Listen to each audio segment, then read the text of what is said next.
Hello everyone, Jai Hind. मैं हूँ Assistant Commander Dr. Prashant Jagtap, and today we are going to discuss the mock test conducted on 29th November, that is mock test number 13 of CAPF Assistant Commandant Paper 2 of CAPF Pathfinders and Pathfinders Academy. If you have any queries, you can contact on this number which is available on the screen, or you can contact on 853031 4222 or 853031 6222.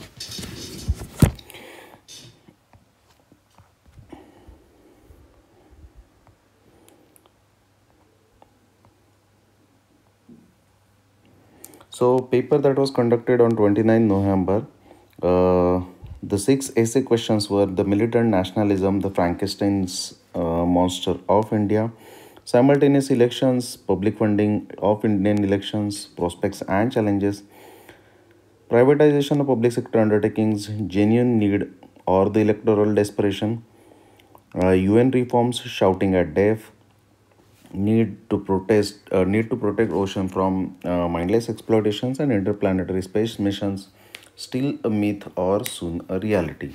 Arguments: the discretionary power of governors in Indian polity should be reduced.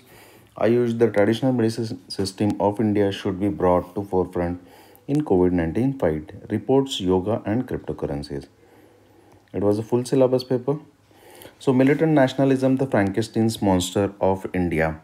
So, what is militant nationalism? Is basically militant nationalism. First, we need to understand the concept of nation.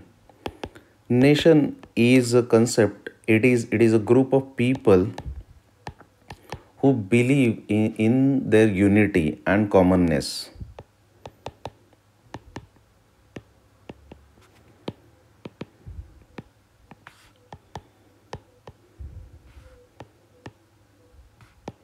They feel united. So nation is a feeling. Nation मतलब जिसको राष्ट्र बोला जाता है, is a feeling. इसका कोई territorial border नहीं होता. टेरिटोरियल बॉर्डर कंट्रीज़ का होता है, और ये दोनों मिलके नेशन स्टेट नाम का कंसेप्ट आया है. सो नेशनलिज्म मतलब फीलिंग ऑफ वननेस.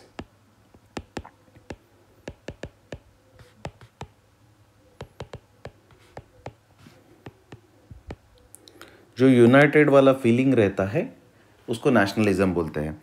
अब ये नेशनलिज्म किस लिए ज़रूरी रहता है? Nationalism is important for countries whenever there is a foreign invasion. बाहर से कोई अटैक करता है तो कंट्री को यूनाइटेड रहना बहुत ज़रूरी है, सॉलिड रहना बहुत ज़रूरी है.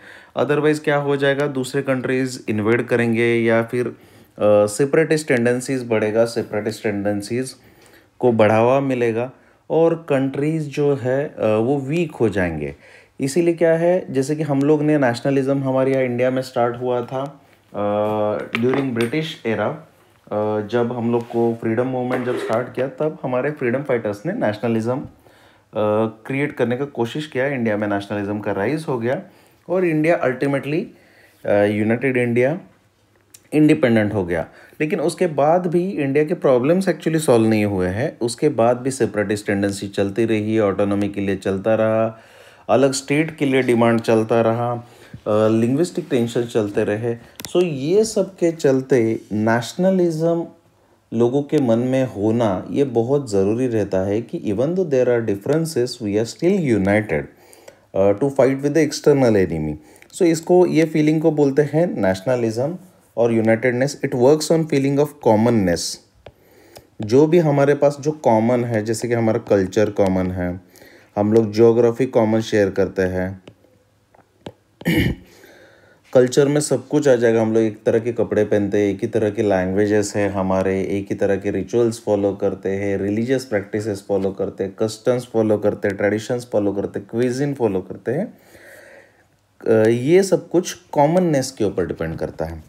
तो हम लोग क्या करते हैं, हम लोग बोलते हैं कि नेशनलिज्म मतलब आप में और मुझ में बहुत ज़्यादा डिफरेंस नहीं है, हम लोग एक ही देश के हैं. सो जब लोकल आइडेंटिटी ज़्यादा इम्पोर्टेंट हो जाएंगी, तब हम लोग बड़ी identity, nation, India as a nation, Bharat एक जो राष्ट्र है, उसके आइडेंटिटी को हम लोग अपील करते हैं कि नहीं यार, हम दोनों आपस में भले छोटे मोटे डिफरेंसेस रहेंगे, हम लोग एक है, ये फीलिंग को बोलते हैं नेशनलिज्म। और नेशनलिज्म क्रिएट करने के लिए या नेशनलिज्म के लिए जो लीडर्स है या कोई भी लोग है वो हमेशा इसके लिए जो नैरेटिव करते हैं या अपील करते हैं हमारी जो पास्ट है, ग्लोरियस पास्ट, जिसमें सभी लोग यूनाइटेड थे। तो जैसे कि हम लोग अखंड भारत बोलते हैं या फिर भारतवर्ष बोलते हैं, पहले से हम लोग जो एक साथ है, बाकी लोगों ने थोड़ा ऐसा एक नैरेटिव रहता है, उसको हमेशा अपील करते हैं।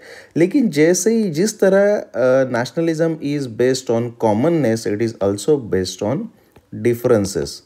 सो व्हाट हैपन्स इज हम लोग डिफरेंसेस को भी हाईलाइट करते हैं। जैसे कि देखो, ब्रिटिशर्स में और हम लोग में बहुत डिफरेंस है। हम लोग का इतना पुराना पास्ट अच्छा है, ग्लोरियस पास्ट है, हम लोग one of the oldest civilization है। ये लोग नए नए आए हैं, ये हमारे जो सिविलाइजेशन है उसको डिस्ट्रॉय करना चाहते हैं। चलो हम लोग इकट्ठा हो जाते हैं और हमारे सिविलाइजेशन को, हमारे कल्चर को बचाएंगे, ऐसा भी किया जाता है। This is the another side of the nationalism. And when it becomes violent, it is known as militant nationalism. So basically militant nationalism is a nationalism. These concepts are similar to Chauvinism, fascism, jingoism, ये सब एक ही level में जाना शुरू हो जाएंगे। लेकिन वो शाओनिज्म, फैसिज्म, जिंगोइज्म ये रेशियल लेवल पे हो सकता है, कल्चर लेवल पे हो सकता है, ये नेशनल लेवल पे है भारत के। इसमें होता क्या है, there is pride in one's identity, but along with it there is a hatred, and जो सामने वाला जो रहता है, दूसरे जो रहता है, there is a feeling of us and others, and there is a feeling that others are inferior to us. There is a feeling of superiority and inferior to us. And उसके चलते क्या होता है, it starts with the hatred, and along with this जो भी चीज़ें, anything that is perceived out, that is of outside origin, so this perception takes turns off, leads to the actions by the people who direct those actions towards the individuals who are following the traditions or the practices or the culture which is perceived outsider and which is perceived foreign or not ours and it is inferior. तो जो भी, जैसे कि westernisation जो भी follow करता रहेगा, westernisation के कल्चर के आइडियाज़ जो भी फॉलो करते रहेंगे, उनको फॉरेन और दुश्मन माना जाएगा और उनके खिलाफ अटैक करना, उनको टारगेट करना, ये इस चीज़ को बोलते हैं मिलिटेंट नेशनलिज्म। सो मिलिटेंट नेशनलिज्म कोई भी स्वरूप ले सकता है। मिलिटेंट नेशनलिज्म इसमें उनके खिलाफ फिजिकल वायलेंस भी किया जा सकता है, उनको सोशल मीडिया के ऊपर टारगेट भी किया जा सकता है, उनको आइसोलेट भी किया जा सकता है, उनको स्टॉकिंग भी किया जाता है, उनको बॉयकॉट भी करते हैं, ऐसा कुछ भी करते हैं। और एक्सट्रीम लेवल पे उनके खिलाफ वायलेंस भी किया जाता है, उनको मारा पीटा भी जाता है ग्रुप के साथ, उनको बुलिंग भी किया जा सकता है, और वर्स्ट केस में उनके मर्डर्स भी किए जाते हैं, शूट भी किया जाता है, और उनको एंटी नेशनल करके लेबल किया जाता है। Anything that is considered which is not ours is considered anti-national. And most importantly, many political parties in India use this tool for creating polarization and divide,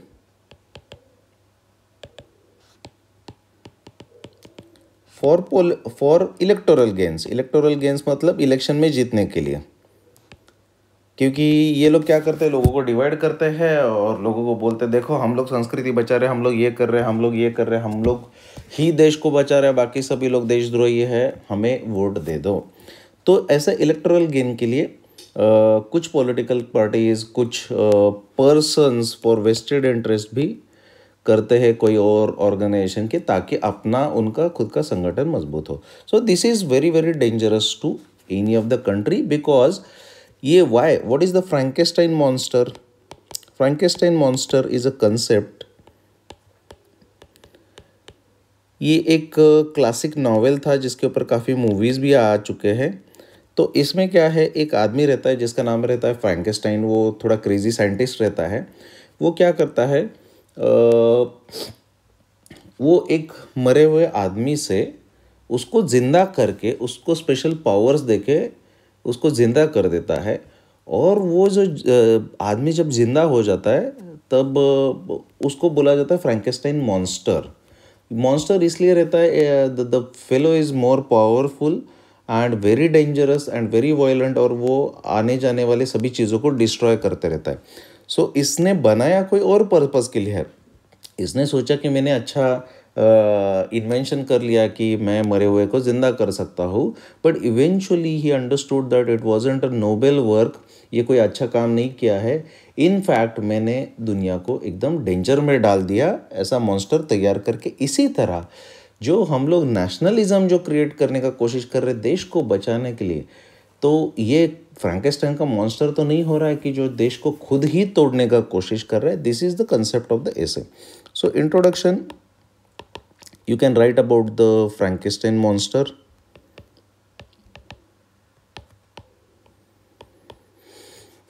You can write about the story of freedom struggle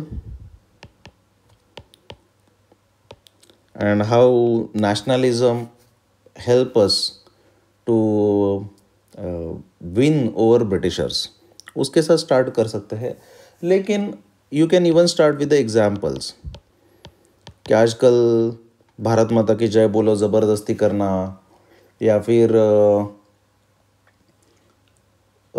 देश के नाम के लिए कुछ भी करने के लिए किसी को भी सिलेक्टिव टारगेटिंग करना, इसके एग्जाम्पल्स भी तुम दे सकते हो।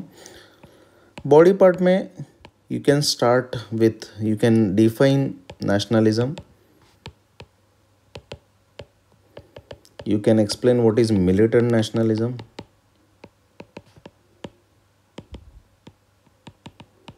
You can give some more examples if you want. After that, the dangers to the society. क्योंकि ये लोग जो है ये बोलते तो है कि देशभक्त है करके, लेकिन देश के कानूनों को ये खुद नहीं पालना चाहते। They are taking laws in to their own hands. They are not letting other people और गवर्नमेंट मशीनरी वर्क। पुलिस का काम भी खुद ही कर रहे हैं, जुडिशरी का काम भी खुद ही कर रहे हैं। कौन देशद्रोही है कौन देशद्रोही नहीं है खुद ही डिसाइड कर रहे हैं अपने मर्जी से, और बोलते हैं कि हम लोग देशभक्त हैं, हम लोग डिसाइड करेंगे, जिनका कुछ लेना देना नहीं है। तो उनका यहाँ पे जो विधि द्वारा स्थापित कॉन्स्टिट्यूशन है उसको खुद ही नहीं फॉलो कर रहे। So they themselves are becoming the Frankenstein's monster. They themselves are becoming a tool, or they themselves are becoming the divisive power in nation themselves. तो वो सोसाइटी के लिए डेंजर क्या क्या है वो बता सकते हैं। इसमें क्राइम बढ़ता है, बुलिंग बढ़ता है,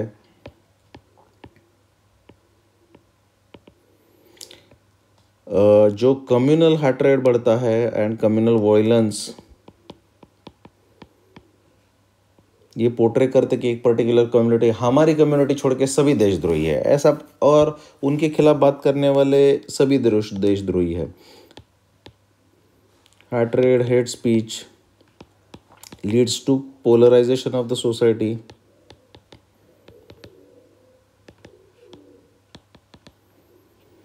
इलेक्टोरल डेस्परेशन होता है। ये सब कुछ वेस्टेड इंटरेस्ट या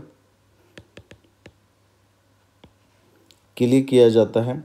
इससे सोसाइटी डिवाइड होता है and it might lead to communal violence, it might lead to many other tendencies. इसके साथ साथ dangers to society, economy and polity. Polity में लॉ एंड ऑर्डर सिचुएशन आता है, क्राइम बढ़ता है। इसके साथ साथ गवर्नमेंट का जो अथॉरिटी है वो अंडरमाइन हो जाता है, और गवर्नमेंट के ऊपर लोगों को ट्रस्ट उड़ना शुरू हो जाता है। पॉलिटिकल इंस्टेबिलिटी आ सकती है, प्रोटेस्ट होते हैं, और जो गवर्नमेंट की कॉन्स्टिट्यूशनल मशीनरी है, गवर्नमेंट के जो एग्जीक्यूटिव्स है, जुडिशरी है, उनके पावर्स धीरे धीरे कम होते रहते हैं। और लोग जो रिसीविंग एंड में है, जिनको टारगेट किया जा रहा है, they lose faith in government, they lose faith in judiciary, they lose faith in police system that government will be able to protect themselves. So they'll start arming themselves up and it will lead to widespread riots and everything. This is very, very dangerous for the society. So measures or solutions.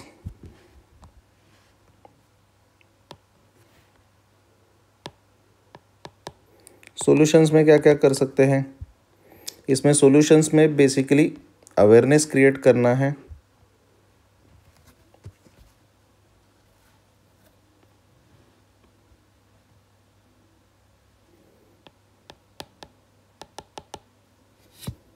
Most importantly awareness create करना है।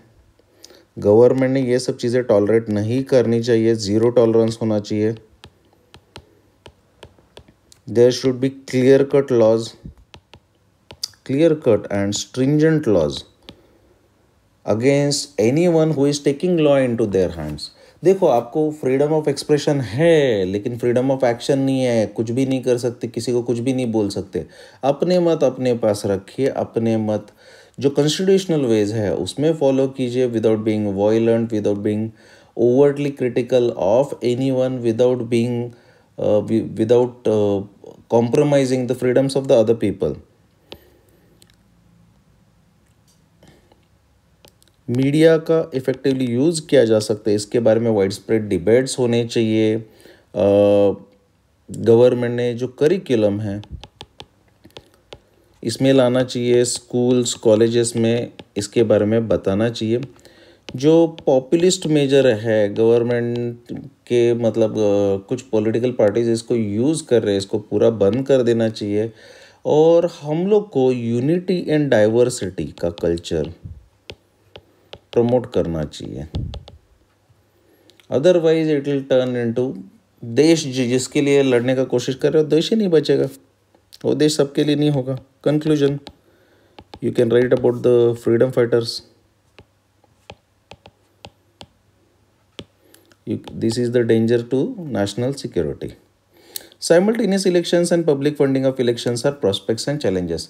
ये topic मैंने deliberately 2018 के examination में जैसे topic आए थे, 2018 के एग्जामिनेशन में डेलिबरेटली यूपीएससी ने दो सीमिंगली सिमिलर टॉपिक्स को मिक्स कर दिया था डेलिबरेटली। जैसे कि cleaning and connecting reverse in India, तो रिवर्स को पकड़ा, क्या क्या ज़रूरत है, क्लीनिंग भी ज़रूरत है, कनेक्टिंग भी ज़रूरत है, दोनों को पकड़ा। उसी तरह इसको ऐसा करने का कोशिश किया है।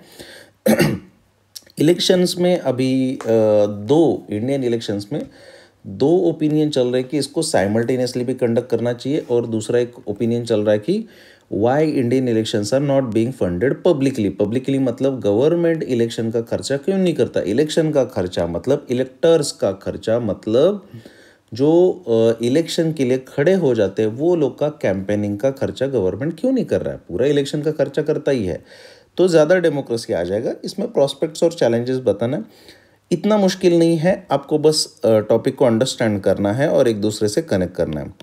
इंट्रोडक्शन, इंडियन डेमोक्रेसी से स्टार्ट कर सकते हो। वर्ल्ड्स लार्जेस्ट डेमोक्रेसी, या यहाँ पे आप बता सकते हो democracy rule of people, rule by people, rule for people. And Indian elections are some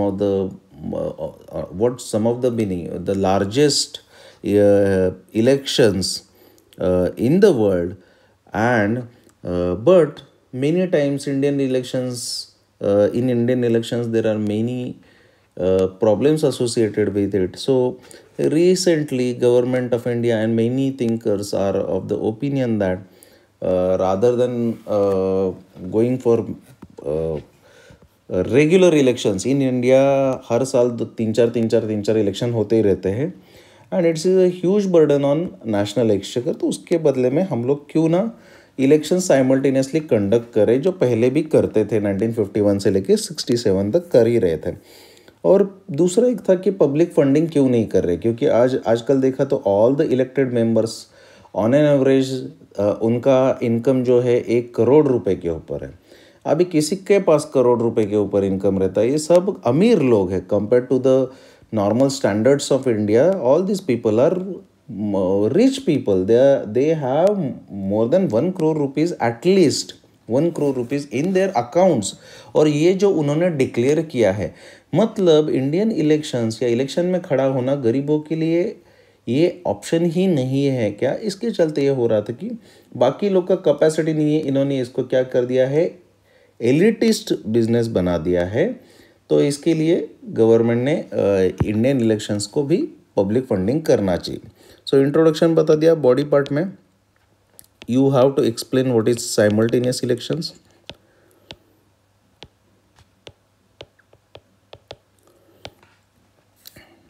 and prospects of simultaneous elections. Next para you can explain about, along with this people, there is also discussion about public funding. You can discuss about the public funding of elections.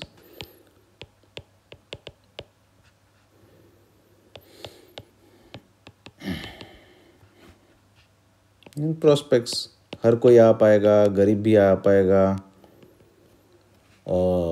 Egalitarian हो जाएगा, equality रहेगा। अभी 70 लाख रुपए लगता है election के लिए, में 70 लाख अलाउड है, मतलब जो अमीर लोग हैं 70 लाख खर्च कर सकते हैं और करते भी है, करते करोड़ों में है, लेकिन 70 लाख दिखाते बात अलग है, लेकिन 70 लाख करते। गरीब आदमी कैसे रहेगा, इलेक्शन में खड़ा भी नहीं हो पाएगा, कॉम्पीट भी नहीं हो पाएगा, तो अमीरों का गेम हो गया। सो प्रॉस्पेक्ट्स के बारे में लिखो। Then write about the challenges.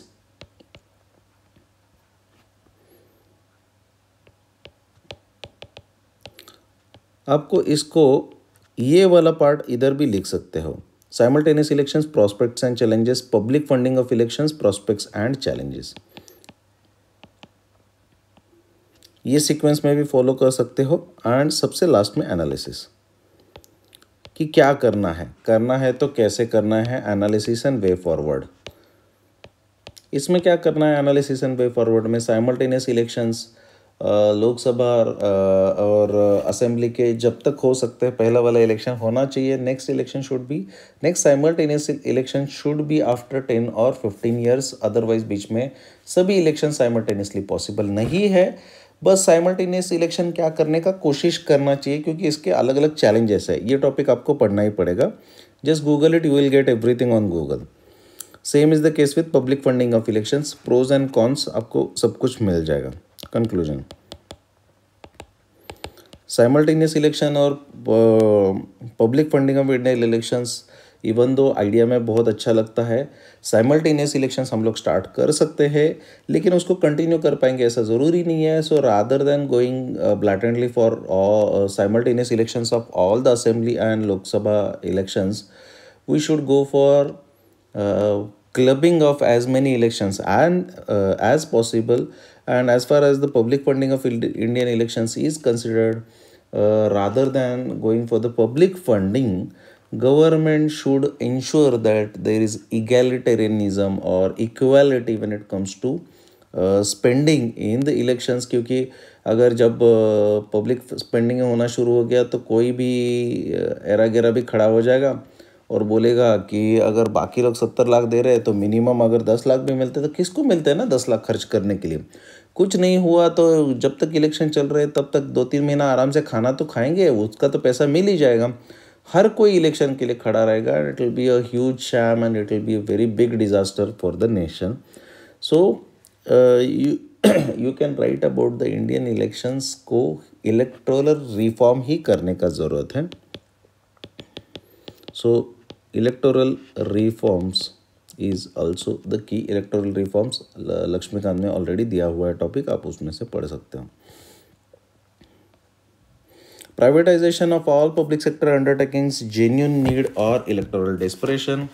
अभी रिसेंटली गवर्नमेंट ऑफ इंडिया का ड्राइव चल रहा है कि सभी चीज़ों को प्राइवेटाइज करने का, बहुत सारे पब्लिक सेक्टर अंडरटेकिंग्स को प्राइवेटाइज करने का।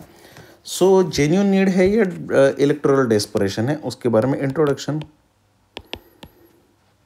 इंडिया के बारे में, डेमोक्रेसी के बारे में लिख सकते हो, इंडियन इकोनॉमी के बारे में लिख सकते हो, इंडिपेंडेंस के बारे में लिख सकते हो, और बता सकते हो कि the formation of public sector undertakings, Nehru ji का ट्रस्ट डेस्टिनी से स्टार्ट कर सकते हो, वहाँ पे बोल सकते हो टेम्पल्स ऑफ मॉडर्न इंडिया ये स्टार्ट किए थे बिकॉज मिक्स इकोनॉमी लिया था। Why public sector undertakings were there, शुरुआत में लाई क्यों, उसके बारे में इंट्रोडक्शन में थोड़ा बहुत बोल सकते हो। बॉडी पार्ट में PSUs का डेटा और दे सकते हो, कौन से है, कितने हैं, कैसे है, क्यों है, और क्या चल रहा है स्टेटस, एंड उसके बाद आप बता सकते हो the need for privatization. Need for privatization में क्या क्या आएगा, तो basically government has no business in doing business. Government का काम है गवर्नेंस करना।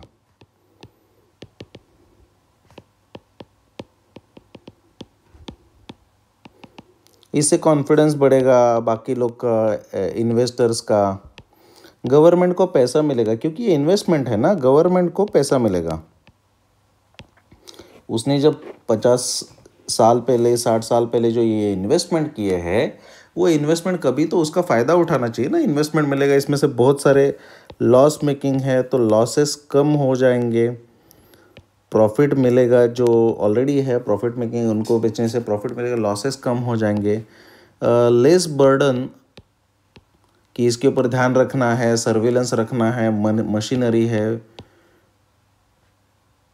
ब्यूरोक्रेसी का जो यूज़ है इफ़ेक्टिव हो जाएगा, इनका एफिशिएंसी बढ़ेगा, नया नया टेक्नोलॉजी आ जाएगा। ये लोग भी, पब्लिक सेक्टर अंडरटेकिंग वाले भी गवर्नमेंट जॉब्स की तरह काम कर रहे थे, एफिशिएंसी कम था, प्रॉफिट कम था, और सोशल सिक्योरिटी के नाम पे बहुत ज़्यादा कुछ था। सो जो नीड है उसमें जो चीज़ें हैं वो लिख दो। अभी कोविड-19 इज़ अनदर नीड। जब गवर्नमेंट के पास पैसा नहीं है, टैक्सेस नहीं हो रहे हैं, कभी गवर्नमेंट को ये देना पड़ता है, ऐसे टाइम पे ये करना चाहिए। उसके साथ साथ is it electoral desperation, there has been allegation. So electoral desperation में क्या है, कुछ कंपनीज को ही दिया जा रहा है ऐसा एलिगेशन है, ट्रांसपेरेंसी नहीं है, अकाउंटेबिलिटी बहुत ज़्यादा जितना दिखता है उतना नहीं है, and under the table behind the curtains sign किए हुए डील्स है, ऐसे वाले जो एलिगेशंस आते हैं।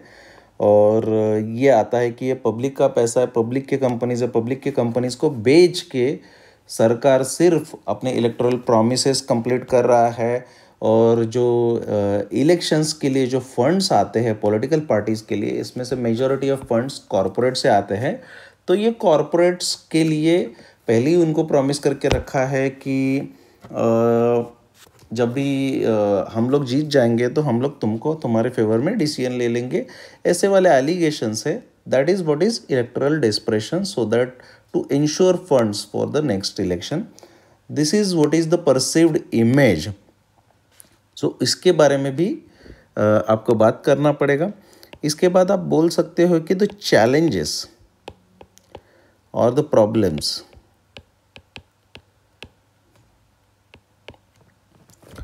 इसका प्रॉब्लम क्या क्या है, क्यों करना नहीं चाहिए, क्योंकि गवर्नमेंट की इन्वेस्टमेंट है, सेफ है, जो प्रॉफिट मेकिंग है उसको क्यों बेचना है, सिर्फ लॉस मेकिंग है उसको बेच दो। ट्रांसपेरेंसी, इसके साथ जो एम्प्लॉयज़ है सोशल सेफ्टी सिक्योरिटी का प्रॉब्लम भी आ जाएगा। बहुत सारे पब्लिक सेक्टर अंडरटेकिंग्स स्ट्रैटेजिकली बहुत इंपॉर्टेंट है, नेशनल ग्रोथ के लिए इंपॉर्टेंट है, सेंसिटिव प्रोडक्शन करते हैं, जिसका बाद मोनोपोलिस्टिक टेंडेंसीज हो जाएगा अगर प्राइवेट प्लेयर के हाथ में चले गए तो। अगर फॉरेन इन्वेस्टर के हाथ में चले गए तो बहुत मेजर सीरियस इकोनॉमी के लिए प्रॉब्लम भी क्रिएट हो सकते हैं। ये चैलेंजेस प्रॉब्लम्स के बारे में बताओ, एंड मेन वे फॉरवर्ड। इसमें क्या कर सकते हो, करना चाहिए कि नहीं करना चाहिए, इसमें आपको ये बताना है, दोनों चीज़ें एड्रेस करना है। पीएसयूज़ को धीरे धीरे डिसइन्वेस्टमेंट करना ज़रूरी है, लेकिन एक ही टाइम पे नहीं। दूसरा, गवर्नमेंट ने अपनी इमेज के लिए ट्रांसपेरेंसी अकाउंटेबिलिटी को ध्यान में रखना चाहिए, अपनी इमेज को क्लीन रखने के लिए कोशिश करना चाहिए, और सभी के सभी पूरा पूरा का पूरा कंपनी सभी लोगों को एक साथ नहीं देना चाहिए, किसी को भी एक साथ नहीं देना चाहिए। रादर जितने भी बिडर्स है ये है उसके बारे में और ज़्यादा ट्रांसपेरेंसी मेंटेन करना है, एंड थोड़े थोड़े थोड़े थोड़े स्टेक्स गवर्नमेंट ने बेचना चाहिए। And eventually privatization is need of the hour, but government should maintain that, government should ensure that the healthy competition is also there for the benefits of the economy, and the political parties should abstain or stay away from the allegations of the corporate corruption and fundings of the election. ये चीज़ें नहीं होनी चाहिए जब अगर किसी को मतलब अगर ऐसा इमेज क्रिएट हो गया that there is a nexus between corporates and political parties, तो this is not good for the Indian polity as well as the investors. बाकी के जो इन्वेस्टर्स है, छोटे इन्वेस्टर्स है, वो डीमोटिवेट हो जाएंगे। It might even lead to political instability in the country and economic instability and volatility. Conclusion, अगर बड़ा इकोनॉमी बनाना है तो हम लोग को ये करना ही पड़ेगा, लेकिन कैसे करना है, कब तक करना है, is the key. UN reforms, United Nations पर रिफॉर्म होना बहुत ज़रूरी है, लेकिन इंडिया रिफॉर्म करो करो करके बोल रहा है, बहुत सारे कंट्रीज़ करो करके बोल रहे हैं, साउथ अफ्रीका है, ब्राज़ील है, लेकिन क्या जो यूएन के रिफॉर्म्स है they are the shouting for the reforms is like shouting at deaf. जो बहरे लोग हैं उनकी तरफ चिल्लाने की तरह है क्या? सो इंट्रोडक्शन में you can write about the UN, कैसे फॉर्म हुआ, you can write about world war two and formation के बारे में, एंड व्हाट इज़ यूएन, उसका मैंडेट क्या है। बॉडी में you can write about in detail about the progress functions of US और details mandate especially with respect to UNSC, United Nations Security Council, and P5 permanent 5 जो member है, USA, Russia, China, Germany and UK, France and UK के बारे में। तो ये जो 5 permanent member है, इनके जो वेटो पावर्स है, स्पेशल पावर्स है, और इनके जो डिसीजंस है यूएन के, जो मेजॉरिटी ये 5 लोग ही डिसाइड करते हैं या वेटो करते हैं, उसके बारे में है। There are concerns about the democratization of the UN, whether UN is representative of the entire world or only 5 countries. So need for reforms, need में क्या है, यूएन क्या है, वर्ल्ड बॉडी है, but it is seemingly dominated by few, not egalitarian, non representative,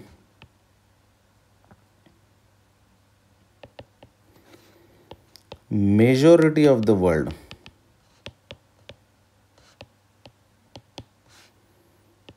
wasn't included in decision making,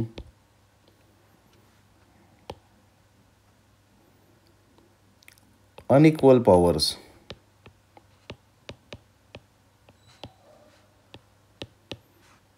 rigidity, vested interest। UN एक world body है जिसको vested interest के लिए यूज़ नहीं किया देना चाहिए। ये अभी नॉन रिप्रेजेंटेटिव हो गया है। मेजॉरिटी ऑफ द वर्ल्ड का जो पॉपुलेशन है, उसके वो जो कंट्रीज़ है, उनको यहाँ पे एडिक्वेट रिप्रेजेंटेशन नहीं दिया जा रहा है।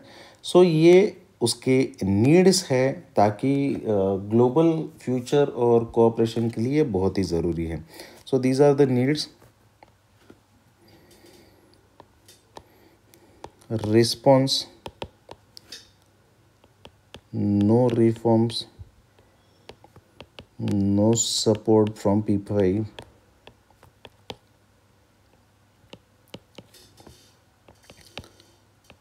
very slow reforms,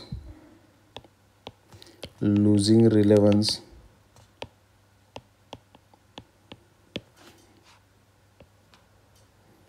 तो ये जो है P5, basically it is about P5 जो करने देना नहीं चाहते, और इन्हीं के पास जो वेटो पावर्स हैं, और उसके चलते ये उनका जो रिस्पॉन्स है, दे आर नॉट रिस्पॉन्डिंग। ये बार बार इंडिया है, ब्राज़ील है, साउथ अफ्रीका है, जर्मनी है, बाकी जो भी जितने भी बड़े बड़े कंट्रीज़ हैं जो रिप्रेजेंट करते हैं कि दुनिया के मेजॉरिटी ऑफ पॉपुलेशन को, साउथ अफ्रीका है, इनके जो भी यूएन रिफॉर्म के लिए जो क्राई चल रहा है उसको रिस्पॉन्ड नहीं कर रहे हैं।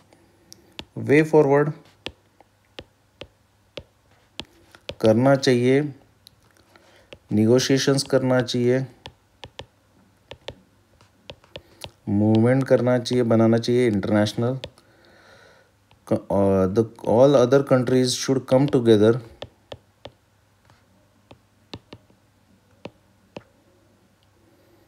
और अगर यूएन नहीं सुन रहा है तो make a parallel agency.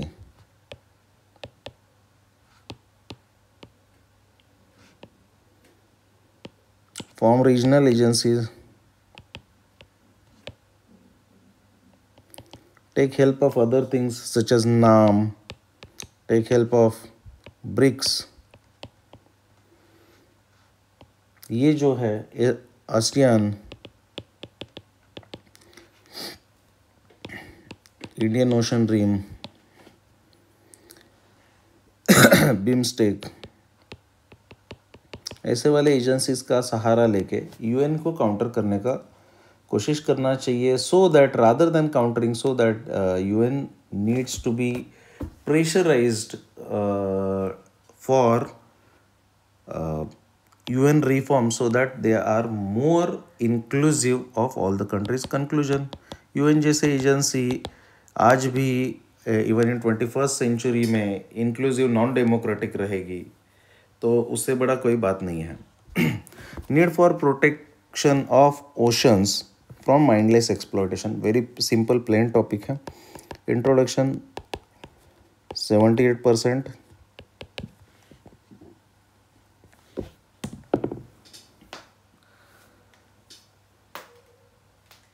Water जो है 71% है. जैसे एक बार चेक कर लो फैक्ट, जितना भी हो वाटर कहाँ कितना है ओशंस में, सभी जगह पे water bodies. Earth is a blue planet mainly because of oceans and mainly because of the presence of liquid water or liquid H2O available on earth. Majority of earth is surrounded by covered with waters, but you can start with the news कि हम लोग बार बार news देखते हैं इतने fishes मर गए, इतने dolphins मर गए, इतने वेल्स मर रहे हैं, या मास ये हो रहा है. और ओशन पोल्यूशन के बारे में, the man is exploiting these oceans mindlessly. Body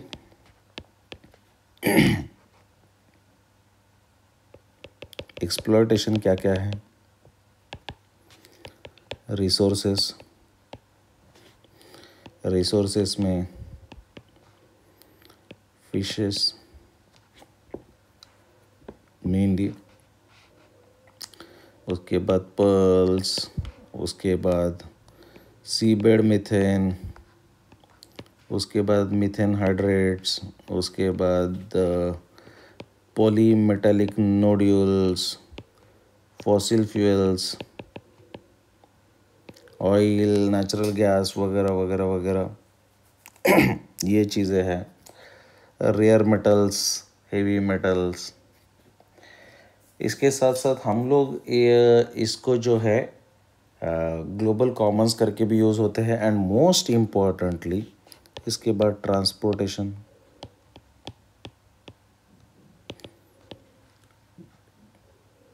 सबसे बड़ा ट्रांसपोर्टेशन का रूट ये है. Impacts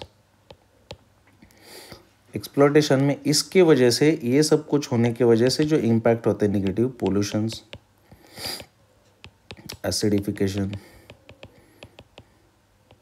bleaching, coral bleaching, green house gases, climate change, और उसकी वजह से होने वाला rising oceans because of the melting of the glaciers, rising ocean levels,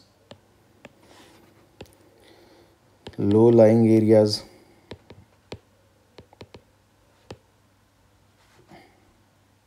floods, submergence.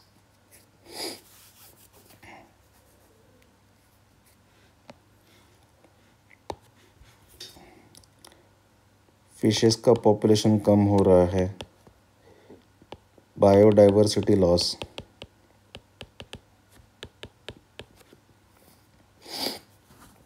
Extinction and eventually यहाँ पे जो डंप्स किए जा रहे हैं ना, कचरा डाला जा रहा है, स्पेशली सभी सीवेज जो अल्टीमेटली ओशन में आता है. सो देर आर अल्गल बूम्स. दूसरा, जो ओशन में स्पेशली इंडियन ओशन में जो न्यूक्लियर वेस्ट है वो भी डंप किया जा रहा है. तीसरा, प्लास्टिक्स है, उसकी वजह से भी मेजर सीरियस प्रॉब्लम्स क्रिएट हो जाएंगे. यूट्रोफिकेशन हो रहा है और मेजर सीरियस प्रॉब्लम क्रिएट हो रहे हैं जो ultimately will be very very dangerous to human beings, क्योंकि उसके चलते फिर से ये डम्प्स, ये जो फर्मेंट होता है या फिर ये सड़ना शुरू होता है, उसके बाद फिर से मीथेन बनना शुरू होता है and it again leads to global warming and everything, and it has cascading or snowballing effect on everything. So again dangerous and will be leading to, slowly and progressively will be leading to bigger disasters. Measures, ocean global common है तो over exploitation को रोकना है, international agencies को ही काम करना पड़ेगा. Cooperation, UNCLOS,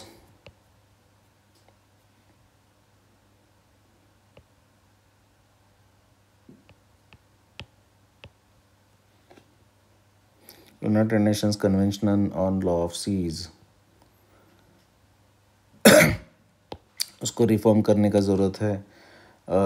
सभी कंट्रीज़ ने उसको प्रोटेक्ट करने का ज़रूरत है. जैसे कि ऑयल स्पिल है, उसको उसके लिए पनिशमेंट होना चाहिए, स्ट्रिक्ट क्लॉज लाने चाहिए. जो टेरिटोरियल वाटर है, एक्सक्लूसिव इकोनॉमिक है, स्ट्रिक्ट क्लॉज लाने चाहिए, प्रोटेक्टिव लेजिस्लेशन होना चाहिए.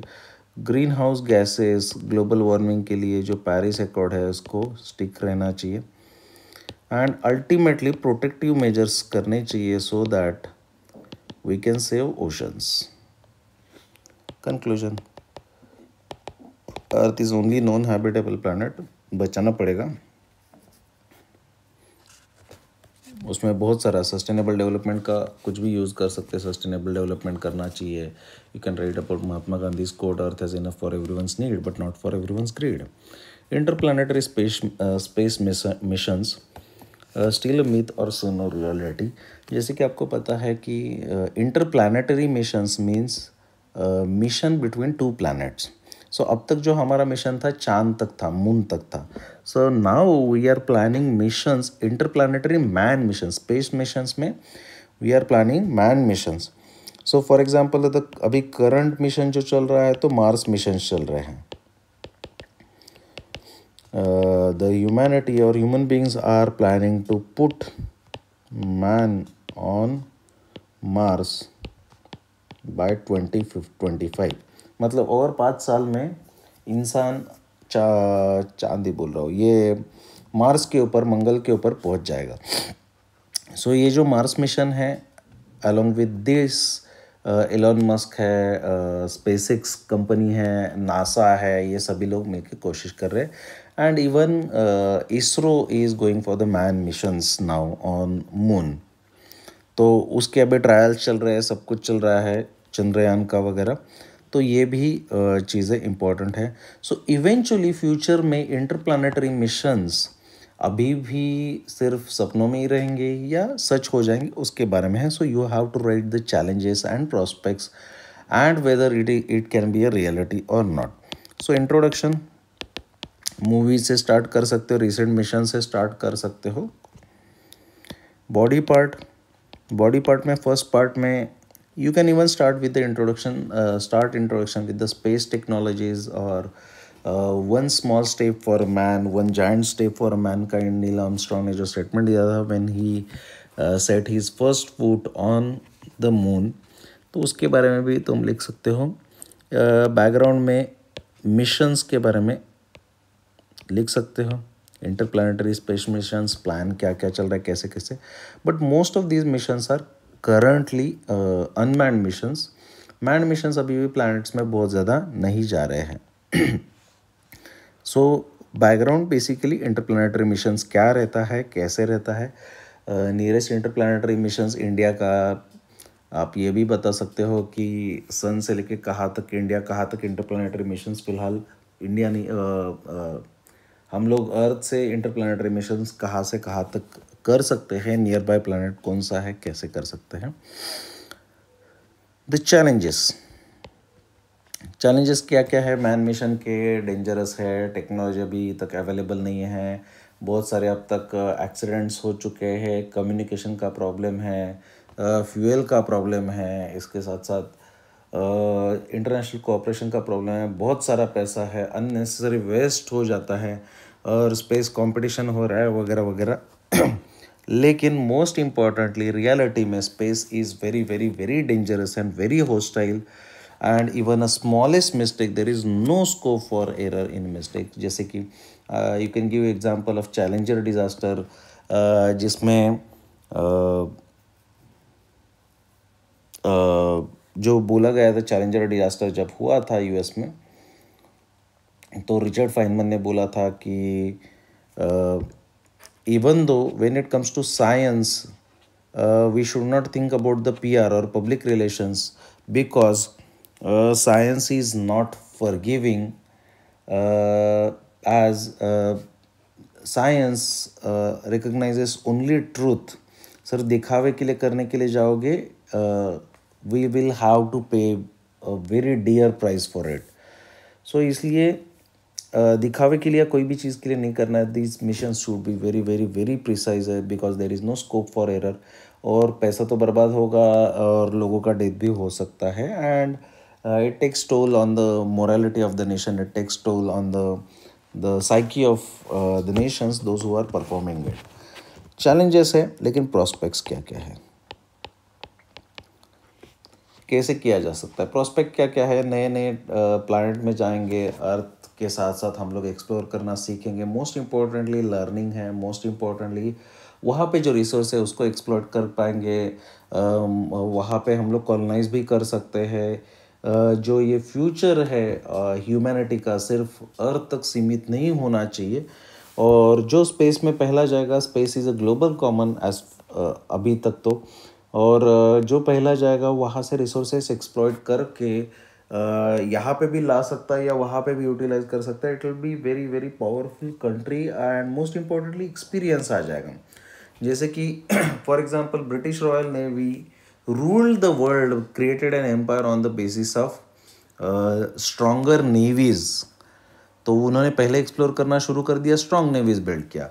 उसी तरह उसके पहले जिसके पास आर्मी था उसने सभी लैंडमार्क्स के ऊपर रूल किया था। इसी तरह जिसके पास भी अच्छा स्पेस फोर्स होगा वो स्पेस में रूल करेगा वो कंट्री को। जो वहाँ पे रिसोर्सेस है, वहाँ के कुछ रिसोर्सेस को यहाँ पे यूज़ करके गरीबी हटाने के लिए, नया टेक्नोलॉजी या बाकी सभी सोशल और नेशनल डेवलपमेंट के लिए यूज़ किया जा सकता है। These are very important prospects, all the governments, all the countries which are working on this way forward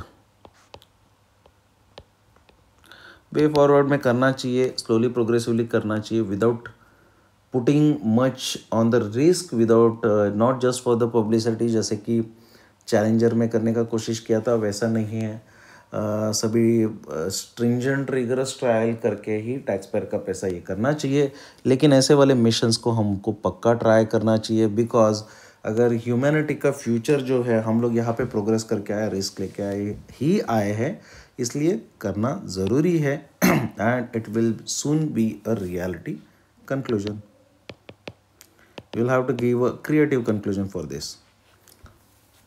general law में कोई भी साइंटिफिक डेवलपमेंट का कंक्लूजन इधर दे ही सकते हो। The discretionary powers of the governor in Indian politics should be reduce. क्यों reduce करना है?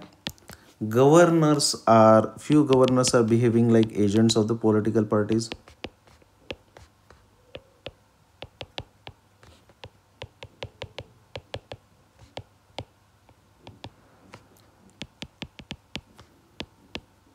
they are nominated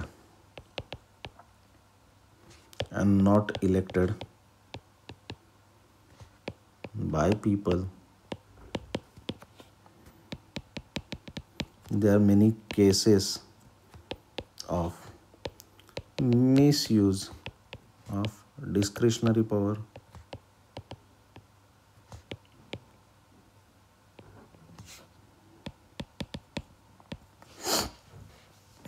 There is a tussle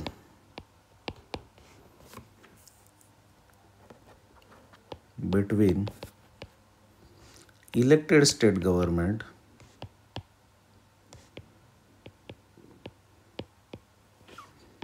and non-elected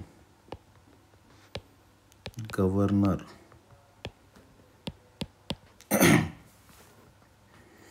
Governor can be a hindrance to will of the people of state. Just acts as an agent of central government.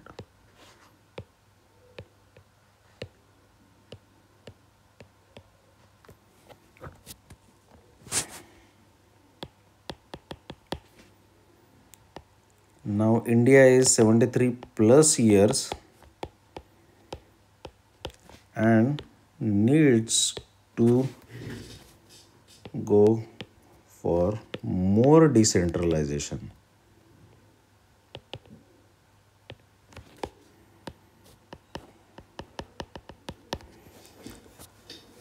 More decentralisation है दूसरा. True sense of federalism should be followed.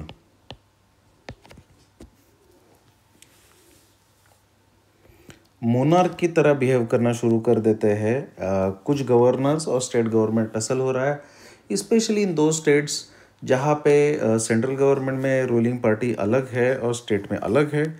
वहाँ पे rather than becoming a facilitator of the people of the state or the government of the state, governors are becoming the hindrance or the वो उसको control करने का कोशिश कर रहे हैं, अननेसेसरी रोकने का कोशिश कर रहे हैं. इसीलिए अगेंस्ट क्यों नहीं करना चाहिए.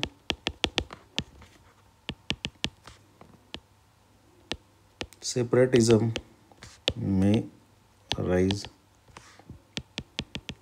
There will be regionalism.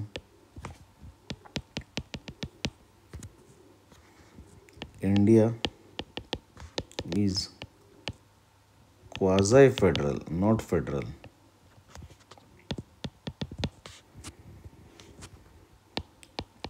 Government of India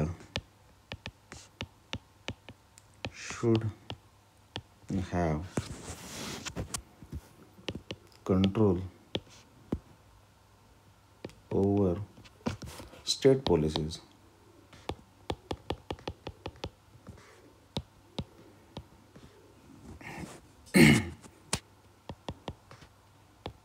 To control anti-national or only region-centric legislations which may not be of national interest.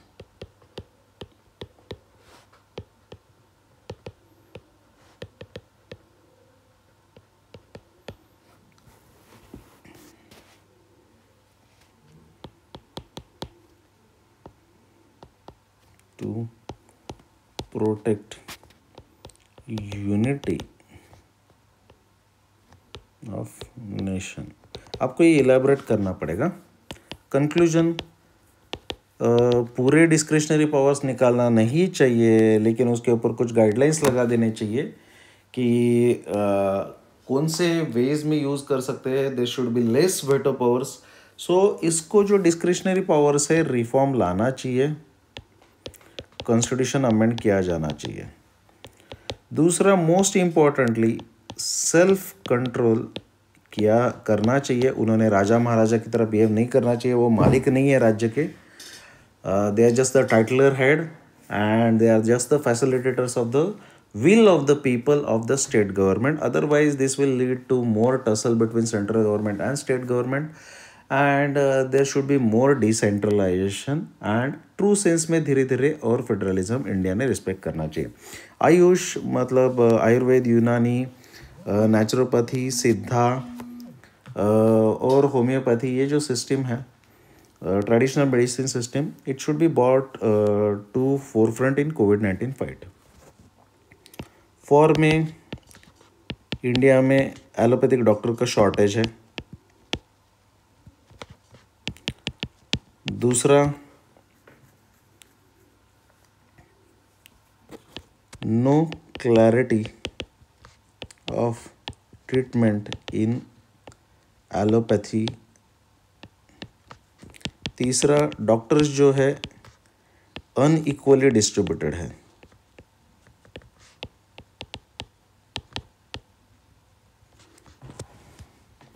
And ज़्यादा कितना अर्बन एरियाज में ज़्यादा है।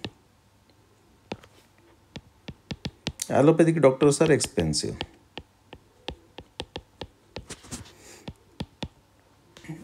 Ayush have proven to be effective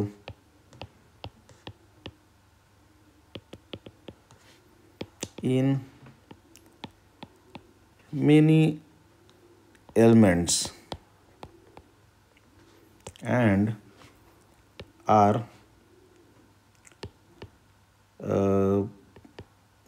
preventive in approach.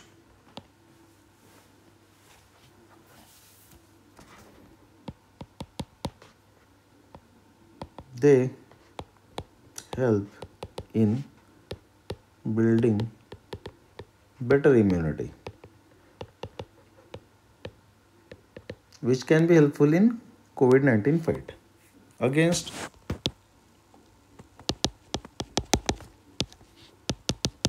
mixopathy. Ayush completely lacks clarity.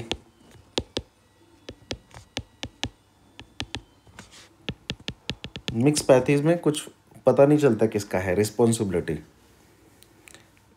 They don't claim responsibility.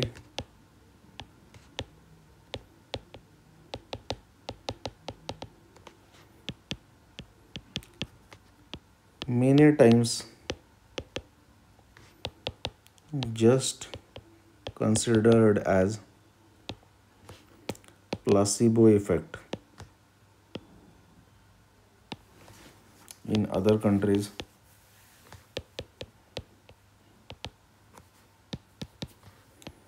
Outdated knowledge, outdated procedures, many सभी नहीं है।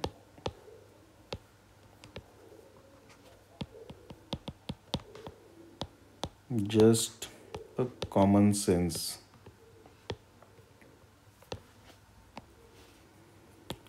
will create false sense of health in people, and लोग उस पर शिकार हो सकते हैं कि मैं नहीं अभी हेल्दी हो, आयुर्वेदा कर रहा हूँ, मुझे कुछ नहीं होगा, और जो नेशनल लॉज है, नेशनल रूल्स रेगुलेशन से कोविड-19 के सरकमवेंट करना शुरू कर दें। कंक्लूजन, दोनों को साथ में यूज़ करना चाहिए। आयुर्वेदा को प्रमोट करना ज़रूरी है रूरल एरियाज़ में, लेकिन स्टैंडर्ड ट्रीटमेंट प्रोटोकॉल्स वगैरह सब कुछ जो इंडियन मेडिकल एसोसिएशन है या ICMR है उसके हिसाब से ही फॉलो किए जाने चाहिए। आयुर्वेदा वगैरह ये सिर्फ और सिर्फ एडजंक्ट करके ही यूज़ किया जाना चाहिए। मिस इन्फॉर्मेशन नहीं होना चाहिए। योगा के बारे में आप जानते हो, पतंजलि का योग सूत्र से आप स्टार्ट कर सकते हैं इंट्रो। योगा क्या रहता है, बॉडी इसका इतना मुश्किल नहीं है। योगा के types, varieties, history, benefits, way forward मतलब प्रमोशंस, कैसे प्रमोट करना है, क्या क्या करना चाहिए। National yoga day, international yoga day से लेके नेशनल योगा सेलिब्रेशन मैंडेटरी करना है, सिलेबस में लेके आना है, बेनिफिट्स बताना है वगैरह वगैरह। कंक्लूजन, मिनिस्ट्री ऑफ आयुष का रेफरेंस दे सकते हो और योगा में ये भी बता सकते हो योगा का importance when it comes to calamities like कोविड-19। ये बॉडी को आपके ऑलरेडी हेल्दी रखता है, स्ट्रॉन्ग रखता है, फ्लेक्सिबल रखता है। क्रिप्टो करेंसीज मतलब जो बिटकॉइंस वगैरह है उसके बारे में, इसके बारे में पढ़ा नहीं है तो पढ़ो। इंट्रोडक्शन, डेफिनेशन बता दो क्रिप्टो करेंसीज का क्या रहता है। इंडिया ने जो बिटकॉइन है इसको परमिशन नहीं दिया है, बहुत सारे क्रिप्टो करेंसीज को परमिशन नहीं दिया है। There are few advantages and few challenges. Background, crypto currencies क्या है? It is a virtual currency, blockchain technology,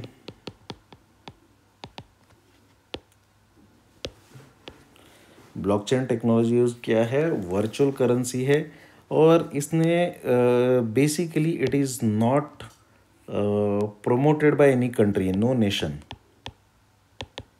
So no government is supporting it, no government is backing it. लेकिन crypto currencies में क्या है, बहुत सारे क्रिप्टो करेंसीज नेशंस ने भी निकाला है, तो जो नेशन ने क्रिप्टो करेंसीज निकाले है वो भी आप लिख सकते हो, लेकिन बाकी के क्रिप्टो करेंसीज प्राइवेट प्लेयर्स के हैं जिन्होंने निकाल के रख दिया। सो दे बेसिकली वर्क, कितना भी हो गया, all the crypto currencies work on demand and supply basis, जैसे करेंसी मार्केट पे चलता है। सो इसका डिजिटल ट्रेस रखना बहुत मुश्किल हो जाता है and it works as a parallel economy. Challenges, terror funding, difficult to trace, no control of government, no oversight mechanism,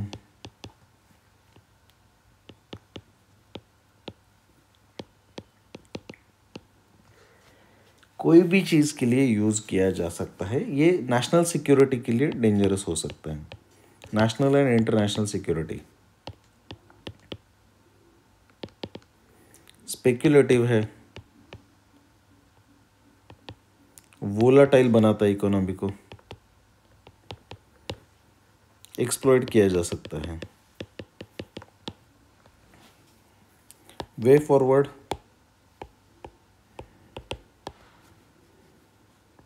awareness करना चाहिए गवर्नमेंट को, स्ट्रिक्ट लॉज होने चाहिए कंट्रीज़ में, क्रिप्टो करेंसीज के डिसएडवांटेज के बारे में बताना चाहिए। As far as crypto currencies are concern, मैं डिसएडवांटेजेस की इसलिए बात कर रहा हूँ क्योंकि इंडियन गवर्नमेंट ने इसको, कोई भी क्रिप्टो करेंसीज को रिकॉग्नाइज नहीं किया है और अलाउड नहीं किया है, तो अभी जो भी ट्रांजैक्शंस होंगे उसका पैसा डूब जाएगा, इसलिए मैं बता रहा हूँ। तो डिसएडवांटेजेस लॉज जो है उसके बारे में हमको क्लियरली जानकारी होना चाहिए, अवेयरनेस क्रिएट करना चाहिए गवर्नमेंट ने, अवेयरनेस ड्राइव यूज़ करना चाहिए, मीडिया का यूज़ करना चाहिए और इसके साथ साथ इंटरनेशनल कोलैबोरेशन भी करने का कोशिश करना चाहिए।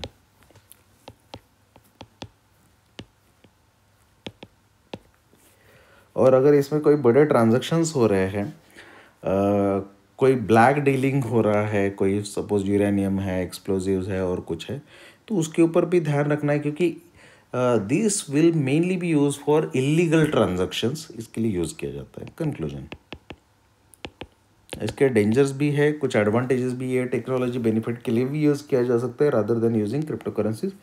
सो क्रिप्टो करेंसीज में क्या है, कंट्रीज़ ने अपने अपने क्रिप्टो करेंसीज फिर स्टार्ट कर देने चाहिए, वो चलेगा, लेकिन नेशन बैक्ड क्रिप्टो करेंसीज होनी चाहिए।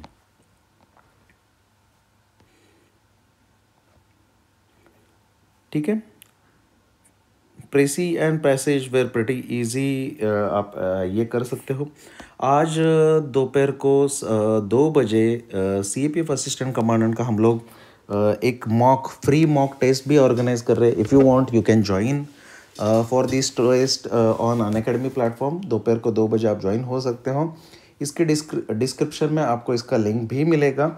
ये मेनली प्रैक्टिस के लिए है। एक्सपेक्टेड टॉपिक से 3 घंटे में पेपर कैसे सॉल्व करना है वो पता चलेगा, क्योंकि इसमें क्वेश्चंस एक पर्टिकुलर सीक्वेंस में आपको ऑनलाइन देखेंगे। आपको अपने नोटबुक में आंसर करना है, जिससे आपको बहुत ज़्यादा फ़ायदा हो सकता है संडे वाले एग्ज़ाम के लिए, टाइम मैनेजमेंट स्पेशली और यूपीसी के स्टैंडर्ड के हिसाब से।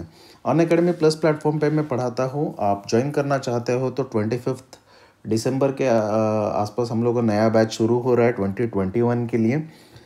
My referral code is Prashant YT10। आपको इसमें प्रशांत YT10 ये रेफरल अनलॉक कोड यूज़ करने से आपको जब भी पेड सब्सक्रिप्शन ले लोगे आपको 10% ऑफ भी हो जाएगा, एक्स्ट्रा ऑफ हो जाएगा। इसके साथ साथ ये अनलॉक कोड यूज़ करने से बहुत सारे फ्री कोर्सेज भी आपको अनलॉक हो जाएंगे। Thank you very much. जय हिंद।